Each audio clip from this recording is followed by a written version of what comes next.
Welcome to Politically Charged. I am, of course, Jack Berlin, and today is Monday, March 5th.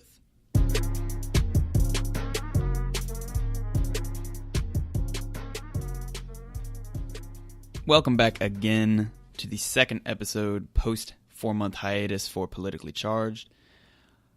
We got a lot to talk about today, so we're going to start off with everybody's favorite diplomat, the son Trump wishes he had, wonderkin Jared Kushner. The man with zero experience in government and hundreds of millions of dollars worth of debt has seen his power erode almost completely in the span of 20 days. Now, for those who don't know, Jared Kushner is married to Donald Trump's daughter Ivanka. They were pitched as some kind of moderating force when they entered the White House. Unfortunately, that did not exactly pan out. Once responsible for everything from Middle East peace to government reform to managing the opioid crisis, Jared Kushner has seen his portfolio dramatically scaled back in the face of losing his security clearance. The man had a rough February. Due to his inability to gain a permanent security clearance on account of possible conflict of interest tied to his business ventures and personal wealth, Jared Kushner has been stripped of his top secret security clearance that allowed him access to some of the government's most sensitive secrets. Secrets that very few people actually ever get to lay eyes on, things that are kept only to the president, the head of the CIA, head of the FBI, NSA. Every acronym you can think of, only the heads of those acronyms can access this type of information. Jared Kushner could access it willy-nilly. Now, part of the reason that he had his security clearance taken away from him is he has hundreds and hundreds of $1 million worth of debt, him and his family. It came out this week that after securing White House meetings with Jared Kushner, who for right now still has a job there, his family was afforded millions and millions of dollars worth of loans, calling into question whether or not he's using his position as a U.S. government official to secure his family's wealth. Tiny little problem there. Simultaneously, the investigation led by Robert Mueller into the Russian connection to the Trump campaign and the Trump presidency has seen Kushner come under the spotlight. All of this is a way of saying that the one-time Trump administration golden boy and Ivanka's husband is quickly becoming irrelevant in Washington, while at the same time looking more and more likely to be caught up in some kind of criminal charge. This is a huge deal because essentially Jared Kushner is family to Donald Trump. He's married to his daughter Ivanka. He's been fully accepted into the Trump family. If he goes down, there's absolutely no way of knowing how Trump is going to react to that. Now, this shift in the balance of power and potential loss of the Trump administration's golden one could have long-lasting ramifications on Trump and his government. When John Kelly took over the position of chief of staff in the Trump administration last July, he immediately curbed the unfiltered access people like Ivanka and Jared had to the president, while also getting rid of living legends like Anthony Scaramucci. So this looks like a major power play by John Kelly. He's essentially consolidating his power over the president at least as much as one person can over this president, and he's continuing to slowly chip away at competing power centers. Like I said, there's absolutely no way of telling how these changes are going to affect the Trump administration, but if Jared and Ivanka come under serious fire, I don't see how there's a low probability of one of the most absurd, probably self-incriminating reactions from a president. Which actually perfectly leads us into our next topic, because another star of the Trump White House came under fire this week, Hope Hicks. For those of you that don't know who Hope Hicks is, she, like Jared Kushner, has an incredible amount of ties to the Trump family. She worked for Trump and the Trump business empire for years. And the media never really quite figured out how to handle her. And what Kushner could probably look back at as some type of foreshadowing, White House Communications Director Hope Hicks resigned this week shortly after providing testimony to an investigation by Congress. She was the fifth communications director that this administration had in the last year and 2 months that they've held the office of the presidency. Out of everyone working in the White House, outside of Kushner and Ivanka, Hicks has had one of the closest relationships with the president, having worked with him since before he announced his campaign in 2015. Often looked to as something as a Trump whisperer, for lack of a better term, Hope Hicks had a rapid ascent under the Trump family. She started working with Ivanka on her clothing line, moved up to Trump campaign press secretary, and finally to the job she just stepped down from, White House Communications Director, all before the age of 30. Her closeness to the president and the entire Trump family has really put her in a position where she could find herself trapped in any number of the investigations going on into the Trump administration. Reports came out this week that the reason she ultimately resigned was she admitted to telling white lies to protect Trump, to which he did not respond very well. Rumors were that she was also romantically involved with former White House staffer Rob Porter, whose name you may recognize because he was ousted earlier in February after allegations of domestic violence surfaced. Rob Porter also played a hand in the intense scrutiny that's now on Jared Kushner and his security clearance. So, Rob Porter is trying his absolute best to single-handedly bring down this Trump administration. But back to Hope. While high-ranking officials departing somewhat randomly from this administration is absolutely nothing new, Hope Hicks leaving the administration is yet another hit to a president who really, by all accounts, loves continuity and keeping familiar faces around him and will go to great lengths to keep things the way they are. White House Communications Director is one of the most prestigious jobs in Washington. Whoever holds the office wields an immense amount of power and influence over any number of things. In this Trump administration, however, it also opens you up to criminal liability, a fact that will affect whoever is unlucky enough to hold the position next. This speaks to a larger problem in the Trump administration, that this constant threat of legal liability or the idea that you're going to have to hire hundreds of thousands of dollars worth of time from lawyers in order to get through all of the investigations going on into the White House, it kind of cuts down on the cream of the crop wanting to work there. Like I said, White House Communications Director wields a crazy amount of power. It's one of the most prestigious positions in the White House outside of, president. People don't want it.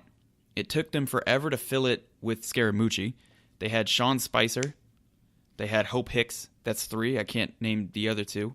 But the point is that this constant threat of criminal liability is hurting the Trump administration in a ridiculous way that I don't know has any historical precedent. But, again, back to Hope Hicks. Hicks' fall from power does not bode well for people like Kushner, and it really should worry everybody involved in the Trump administration, from Mike Pence all the way down. She was a key part of the campaign, and the president would have done anything he could have to keep her. No doubt what she knows will be of interest to the special prosecutor, the congressional investigations, really anybody looking anywhere near the White House or the Trump campaign. Especially now that she can walk into that meeting without the weight of the White House pressure on her shoulders, the Trump administration should be extremely worried about this. Moving on from personnel issues, though, to erratic policy shifts, something the Trump White House thrives in. The president announced this week his plans to enforce tariffs on imports of steel and aluminum, fulfilling campaign promises while simultaneously playing a huge part in the stock market dropping 500 points. These type of tariffs have the potential to start a major trade war with trade partners of the U.S., as I believe they already have with the EU, causing prices of goods here at home to rise while our own exports have tariffs placed on them by other countries. Trump's plan, calls for 25% tariffs on steel imports and 10% tariffs on aluminum. While at face value, this plan appears to be great news for U.S. producers of steel and aluminum who have been undercut by cheaper imported products, it's actually bad news for the U.S. economy as a whole, as evidenced by, a 500-point stock market plunge. The idea behind these and really all tariffs is pretty simple. You stop imported products from undercutting U.S.-produced products. However, odds are that they really won't improve the industries because much of the fall of the steel industry can actually be placed on technological development and automation instead of cheap imported products, as Trump has suggested is the case. Countries like China have been able to produce increasingly large amounts of steel for relatively cheap, due in large part to these technological advancements, and that, they have 1.5 billion people over there. Which just the sheer number, they have, say, 1.2 billion people over there. We have something like 360 million. Just the sheer amount of people they have over us will drive prices down of labor. Therefore, they can charge less for their products. The problem with the tariffs and really all of Trump's march towards a trade war is that it won't necessarily save any U.S. jobs that he's promising. In 2016, the Obama administration placed similar tariffs on Chinese-produced products that were being exported into the United States. And actually what happened was U.S. companies didn't see much benefit out of that. People just sucked it up and paid the extra 200% on the Chinese products. These tariffs and other tariffs that the Trump administration has bounced back and forth and thought about imposing have major potential for countries to respond with their own retaliatory tariffs that end up hurting an enormous amount of people with absolutely no connection to the steel industry. Not to mention that this plan itself is a thinly veiled shot at China, one of Trump's many favorite targets, and also one of our largest trade partners and owners of trillions of dollars worth of our debt that we need them to hold on to. So that famous anecdote about Trump playing 4D chess while everybody else is playing checkers really in this case is flipped around, because I have absolutely no reason to believe Trump has any idea what he's doing. Plus, reports came out after these tariffs were announced that they were actually just kind of thrown in on a whim. Trump was a little mad about something and decided to start a trade war. So, our commander-in-chief. Moving on to other policy shifts, the president held a listening session about guns with members of Congress, and it went about exactly as well as it possibly could have. True to form, the president went completely rogue with absolutely no warning to anyone in the room. During the course of the meeting, the president called for what has been referred to as radical gun policy, like enhanced background checks, raising the minimum age for buying a gun, restricting gun access to the mentally ill, and calling Republicans out for being afraid of the NRA. While absolutely nothing about these suggestions is radical in any sense of the word, Republicans immediately dismissed them and the NRA denounced them.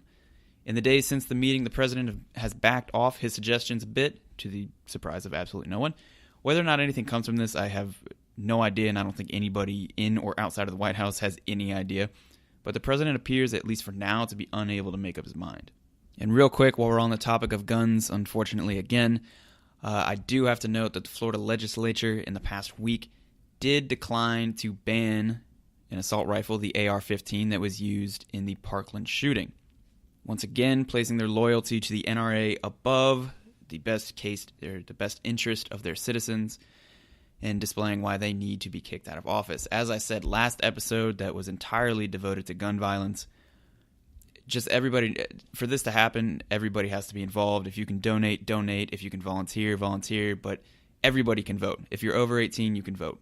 If you're not registered, you need to go register, especially with these midterm elections coming up.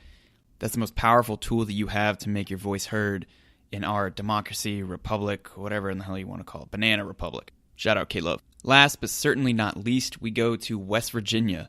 Lost in the shuffle of another incredibly successful and focused infrastructure week for the Trump administration, teachers have been on strike in West Virginia for over a week in protest of their pay and benefits throughout the entire state.